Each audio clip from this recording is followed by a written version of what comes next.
Dear people watching and listening, Assalamu alaikum.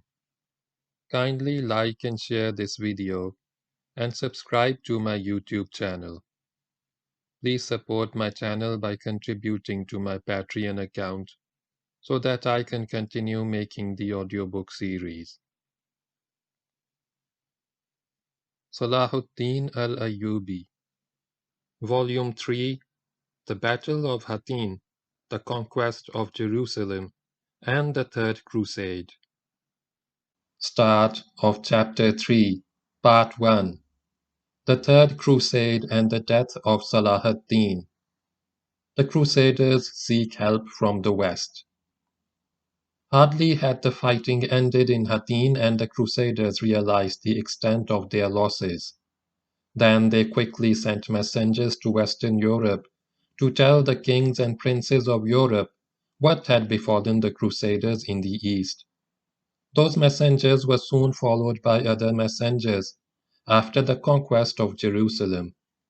In fact, those losses and that conquest caused a violent reaction in Western society, which panicked at the news of these two disasters. The Christians in the West believed that these events had come about because of their neglect and failure to respond to the repeated calls for help that had come from the Kingdom of Jerusalem in recent years. The Crusaders who had gathered in the city of Tyre realized that unless help reached them from the west, the opportunities to keep Tyre would diminish after all hope was lost of regaining the areas that had been lost. Soon Conrad de Montferrat sent Josquius, Archbishop of Tyre, to Western Europe in the middle of 583 Hijri, that is the end of the summer of 1187 Common Era, to seek urgent help from the Pope and the kings and princes of Europe. Josquius reached Sicily, where he met with its king, William II, who responded to this call after he was shocked by the news he heard from Josquius of the disasters that had befallen the Crusaders in the East.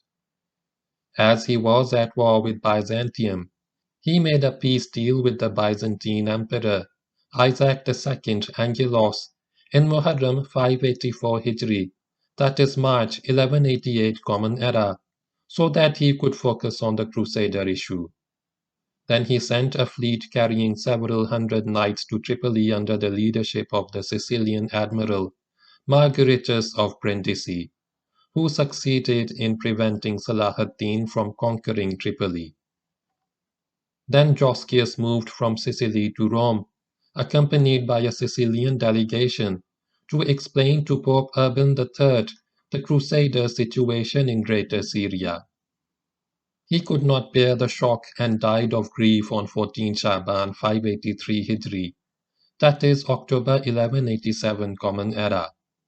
His successor, Gregory VIII, immediately hastened to contact the kings of England and France and the German Emperor, urging them to forget their differences and mobilize their forces to fight the Muslims. As Pope Gregory VIII died on 13th Shawwal, that is 17th December, before he could see the fruits of his efforts, his successor Clement III hastened to contact the German Emperor, Frederick I Barbarossa, and convinced him to take part in a crusade that was heading for the east. This happened at the time when Josquius had headed to the west to meet the kings of France and England, Philip Augustus and Henry II. He met them in Gissers on the border between Normandy and France, and convinced them to forget the differences between them, which ran deep, and encouraged them to make a peace deal and join together in a crusade. Despite that, they were slow to respond and the war between them resumed.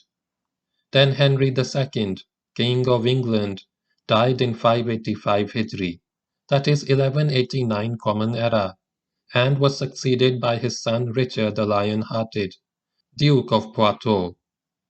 He made a treaty with the French king and prepared to launch a joint campaign with him to the east. The role of the Christian clergy at times of crisis becomes clear from the actions of Josquius and the Pope.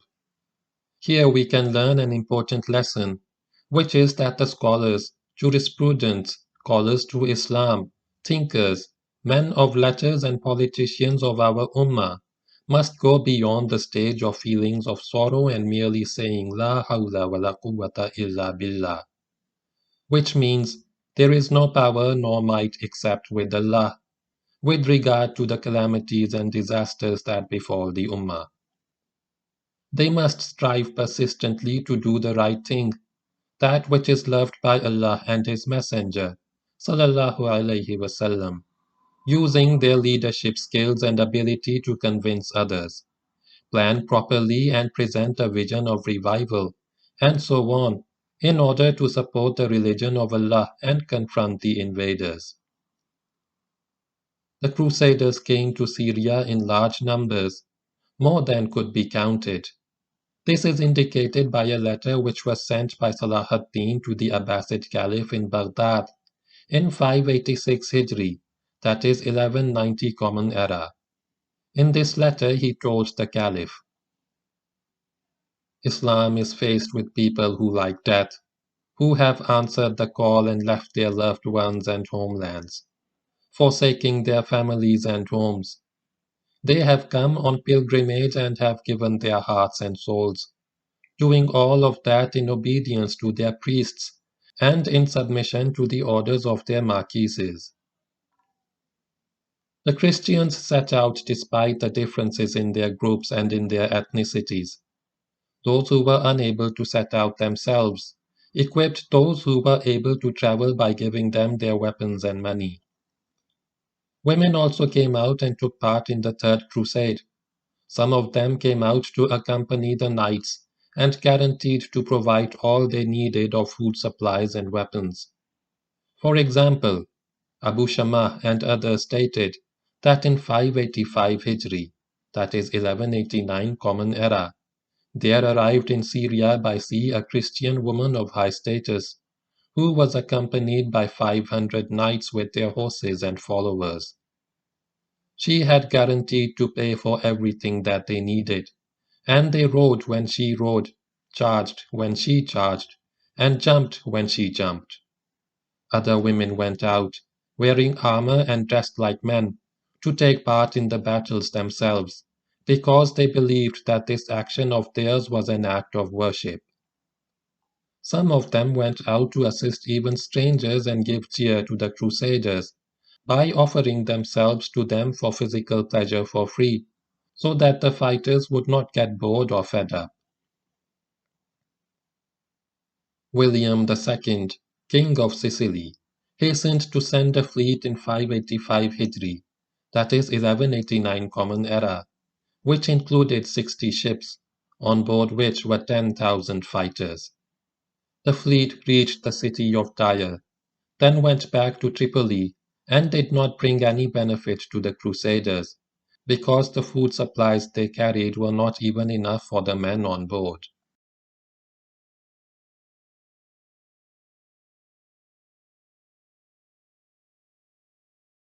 The German Emperor on his way to the east. The kings and rulers of Western Europe overlooked the differences and grudges between them, and resolved to answer the Pope's call to launch a crusade to Syria. The first one to answer this call was Frederick Barbarossa, the German Emperor, in spring of 585 Hijri, that is 1189 Common Era. The German army started gathering at the city of Ratisbon, also known as Regensburg, in preparation for the long march towards Syria. Despite its large numbers, that army maintained a precise military system. If anyone committed any offense, his punishment was none other than to be slaughtered like a sheep. The army set out, led by Emperor Frederick Barbarossa, who was accompanied by one of his sons, and followed the land route towards Constantinople, where they met with extreme hostility from the Byzantine Emperor Isaac II Angelos, who sent word to his ally Salah ad-Deen, informing him of the Germans' march and promising him that he would not let them cross his land. The sources state that the Byzantine emperor could not prevent them from doing so. However, although he did not offer them any help in the form of food or equipment, so their supplies ran low. They crossed the Bosphorus, and their hardship grew even more severe.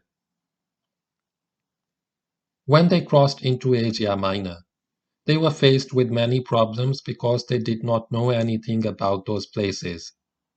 Hence, they walked through valleys with no guide. It would take them 2 days to travel a single parasang. They fell prey to kidnappings by the Turkmens who lived in the region. The onset of winter had a far-reaching effect on their march, as the snow accumulated, and they had to eat their mounts and burn their equipment, as they had no firewood with them, just as they had no fodder for their animals. They became exhausted, as did their mounts, which could no longer carry their weapons. Thus they were forced to bury what they could not carry. When they drew close to the Sultanate of the Seljuks of Rum, which was ruled by the Seljuk Sultan Kilij Arsalan ibn Masud, his son Qutbuddin Malik Shah stood up to them and engaged in a great battle with them in which they defeated him. So he retreated to the city of Konya, the capital of the Sultanate. The Germans pursued him, entered the city, and burned its markets. When they sent word to his father Arsalan saying, "We have not come to take your land, rather we have come to take revenge for Jerusalem." They sent gifts to him and asked him for a truce, which he granted to them. Then he and his son sent word to Salah ad-Deen, apologizing for allowing the Germans into their land, and telling him that they had been forced to do that. The German army stayed in the land of Kilij Arsalan for a while, and amassed all the weapons and provisions they wanted. Then they continued on their way. Ibn Shaddad and Abu Shamah indicate that there were ties of friendship between the Sultan Kilij Arsalan and the Emperor Frederick Barbarossa, and that when Kilij Arsalan sent word to Salah ad-Din, apologizing for the German emperor crossing his land, he was only pretending to Salah ad-Din that he was opposed to the German king. In fact, he was secretly in agreement with him, sent guides with him, and gave him hostages to guarantee his safe passage. Meanwhile, Ibn al-Athir states that among the reasons that Kilij Arsalan allowed the German king to cross his land was the state of weakness in which the country found itself, because of internal problems resulting from having divided his kingdom among his sons. In addition to that, Kilij Arsalan was also in a weak position because of the alliance between his two opponents, Salah ad-Din and the Byzantine emperor. Whatever the case, the help that Kilij Arsalan granted to Frederick Barbarossa did not benefit the German armies at all, because whilst they were crossing his land, they were subject to many attacks, which angered the German king, so he seized the guides and hostages whom Kilij Arsalan had sent with him, and put them in chains as captives after seizing their property.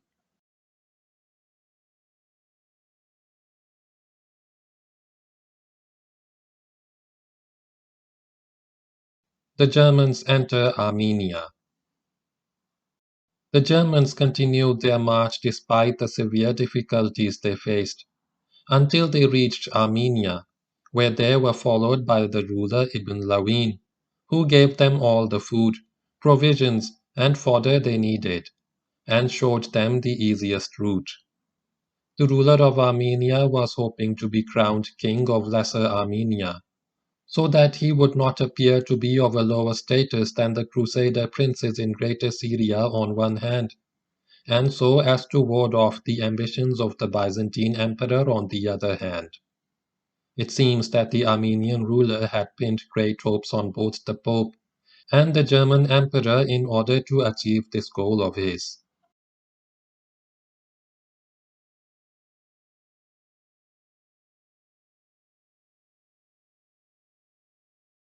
Death of the German emperor. The Germans did not stay in the land of Ibn Lawin for long. Rather, they continued their march after he had shown them the way, and stopped in Tarsus. The journey had exhausted them because of the hardships they had faced on the way, and they wanted to stay there for a few days in order to get some rest.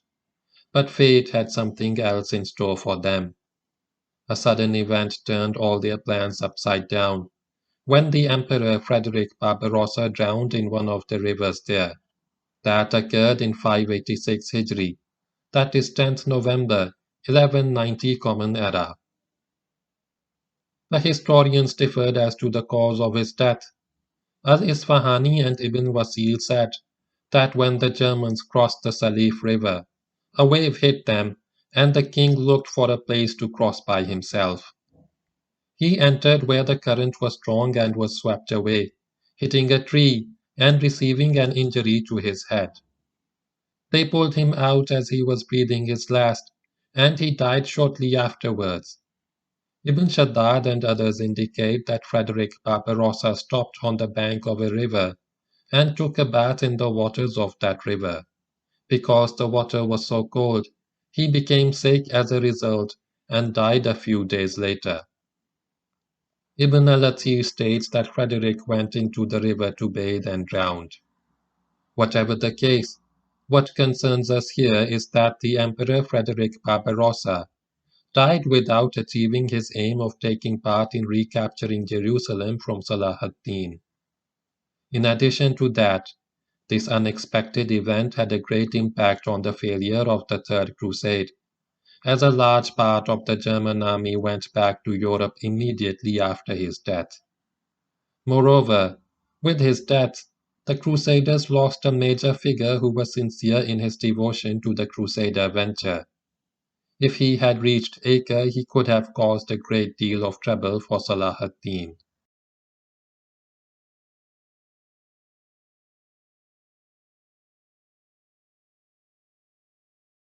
Scattering of the Germans after the death of their king. Following the death of the Emperor Frederick Barbarossa, many catastrophes befell the Germans. From the outset, they differed as to who should succeed him as leader of the German Crusade. Some of them wanted to appoint his son Frederick of Swabia, whilst others wanted to appoint Frederick of Swabia's older brother. When the Armenian king saw the division and weakness in the ranks of the Germans after the death of Frederick Barbarossa, he decided not to deal with them anymore, because he did not know how things would turn out.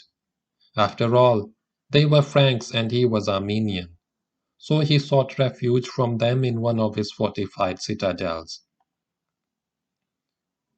After the death of their king, the Germans dispersed. Some of them went back to Europe and some of them continued with Prince Frederick of Swabia, who had succeeded his father as commander of the German army. When the remnants of the campaign reached Antioch, they were struck by a severe epidemic to which many of their men fell victim. The rest of them staggered into Antioch as if they had been dug up from their graves, according to the historian Ibn al-Athir. No sooner had the Germans arrived in Antioch than its ruler, Bohemond III, got annoyed with them and regarded them as a burden, and he wanted to take their wealth and weapons. He suggested to them that they should go to Aleppo, telling them that this was an easy route. Frederick of Swabia did not respond to Bohemond's suggestion. Instead, he asked him to give him the citadel of Antioch so that he could store his possessions, treasure, and supplies there. Bohemond agreed in the hope that he would be able to get his hands on the wealth and weapons that were to be deposited there, and he did indeed get what he wanted. When the Germans left Antioch, they never came back, so Bohemond took possession of all that they had left there. At the same time, another group of Germans was faced with a different trial that had a great impact in weakening their morale. This German group headed towards Bagras, thinking that the castle was still in the hands of their fellow crusaders.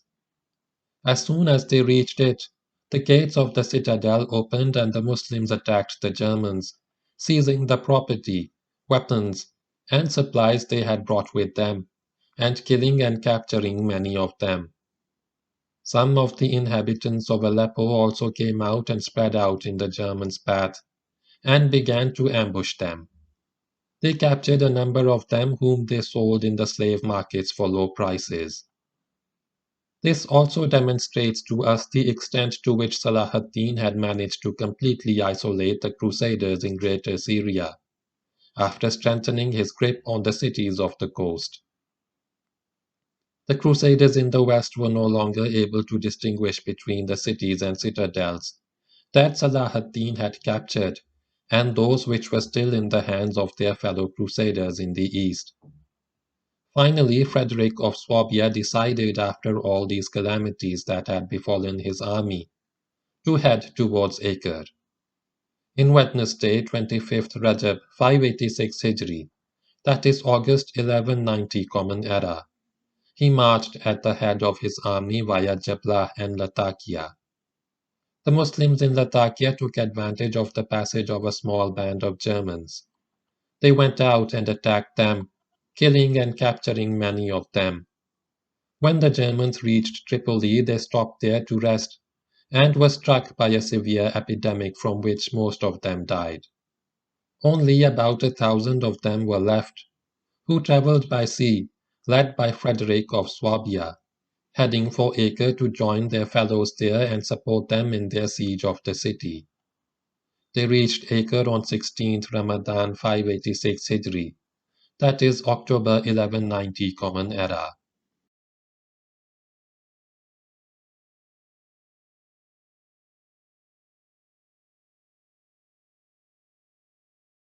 Salah ad-Din's attitude towards the German campaign.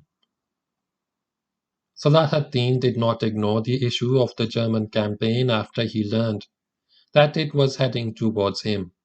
He mobilized the people for jihad and sent a messenger in Ramadan 585 Hijri, that is 1189 Common Era, namely Al-Qadi Baha'u'd-Din ibn Shaddad, to the Abbasid Caliph at that time, An-Nasir li Dinillah Abul Abbas Ahmad ibn al-Mustadi, informing him of the German march on Syria.